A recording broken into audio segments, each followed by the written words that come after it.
Olá, hoje estamos chegando ao final da nossa série de mensagens Família, Projeto de Deus.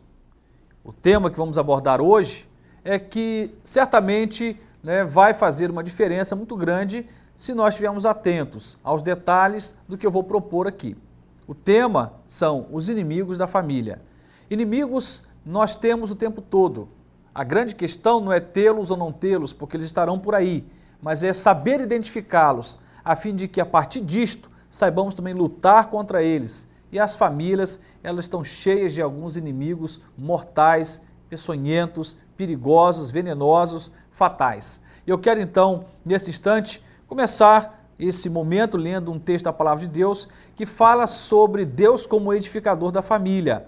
Estamos aqui, na verdade, trazendo algumas informações e linkando com questões que já foram trabalhadas nessa série de mensagens. No Salmo 127, a Bíblia diz claramente para nós que se o Senhor não edificar a casa, em vão trabalham os que a edificam. Se o Senhor não edificar a casa, em vão trabalham os que a edificam. Bom, o que a Bíblia está dizendo para nós? De que Deus, ele é o edificador da igreja.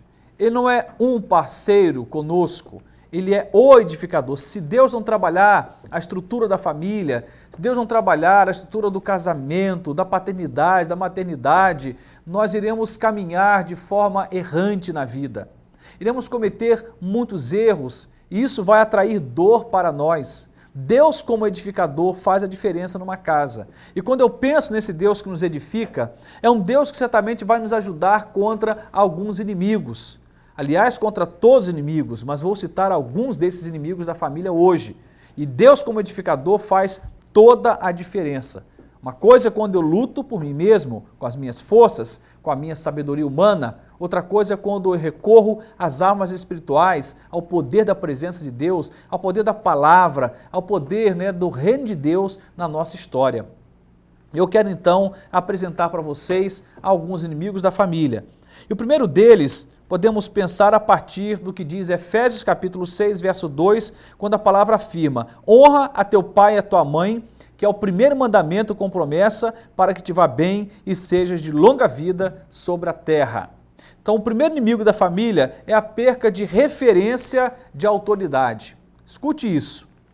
Talvez seja este o grande vilão da falência familiar contemporânea. Porque nós vivemos um tempo, algumas décadas atrás, em que pai era autoridade sobre filho, que mãe era autoridade sobre filho, e que essas figuras de autoridade eram tão fortes que produzia uma identidade nos filhos também muito forte e compatível com a identidade do pai e da mãe. Enfim, havia uma tarefa que era levada a cabo e com êxito.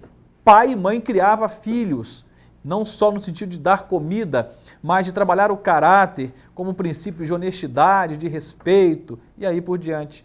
No entanto, o que temos hoje é uma crise de autoridade. Os pais perderam a autoridade sobre os seus filhos, E vamos perceber que isso tem produzido um afrouxamento na constituição do caráter e da identidade dos filhos. Isso se torna uma bomba atômica quando falamos dos resultados a médio e longo prazo na vida desses filhos. Então esse é um grande inimigo, nós temos que lutar contra ele. Entender, você que é filho, que é filha, entenda isso. A questão de honrar pai e mãe é um mandamento de Deus, com promessa, para que você tenha os seus dias prolongados. Filho tem que honrar pai, filho tem que honrar mãe.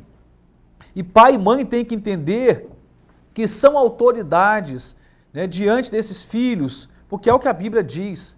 Pai e mãe não devem terceirizar a educação, orientação para colégio, para o Estado, para a igreja, não. É responsabilidade sua. Então você, pai, você, mãe, precisa valer-se da sua autoridade constituída por Deus na sua casa. E quando uma família perde estas referências de autoridade, ela também se perde na vida. Uma outra questão que é extremamente relevante, que nós precisamos levar em consideração, que é um outro inimigo da família, é a mentira. Olha o que diz a palavra de Deus em João 8,44. Vós tendes por pai o diabo e quereis satisfazer os desejos do vosso pai. Ele foi homicida desde o princípio e não se firmou na verdade, porque não há verdade nele. Quando ele profere mentira, fala do que lhe é próprio, porque é mentiroso e pai da mentira. Queridos, Deus só age na verdade. Deus só opera na sinceridade. Deus não pode agir na mentira. Quem opera e age na mentira é Satanás, porque ele é o pai da mentira. E esse tem sido também um grande vilão nas famílias. As famílias aprenderam a recorrer à mentira para dar conta de conviver. E é muito comum você ver ali filhos mentindo para pais, passando pai e mãe para trás, com um monte de mentiras, algumas bem criativas, cheio de detalhes e que até o pai e a mãe acreditam mesmo. Existem aí também muitos relatos de mulheres que se sentem ofendidas porque foram alvos de mentira dos seus maridos. E vice-versa também. Muitos maridos queixam-se da mentira das suas esposas. Enfim, famílias que se baseiam na mentira estão fazendo parceria com o inferno, porque o pai da mentira é Satanás. Nós, como família, precisamos viver a verdade, celebrar a verdade, lutar pela verdade e tentar ser orientado pela verdade. Porque a mentira é um grande inimigo da família.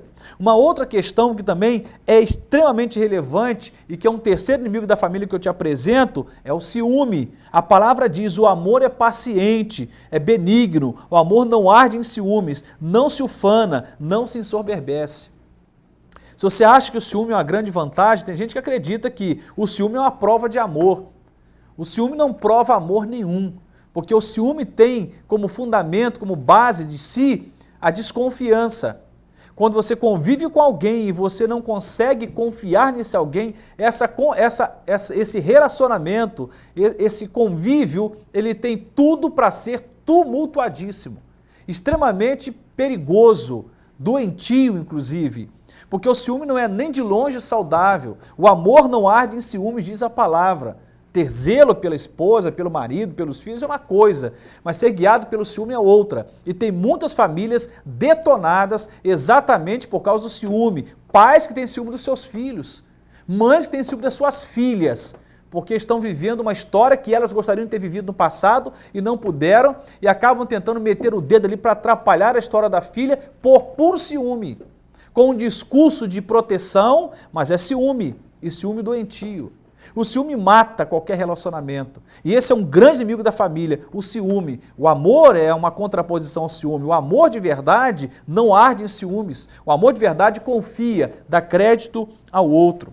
Uma quarta também questão relevante, que é um quarto inimigo da família, é a amargura. A palavra diz para nós em Hebreus 12:15, tendo cuidado de que ninguém se prive da graça de Deus e de que nenhuma raiz de amargura brotando vos perturbe e por ela muitos se contaminem. Amargura é quando você não sabe lidar bem com a ira, com a raiva e permite que essa história mal resolvida permaneça dentro de você. A Bíblia diz, não se põe o sol sobre a vossa ira. Em outras palavras, não leve uma situação de hoje para amanhã, resolva de imediato.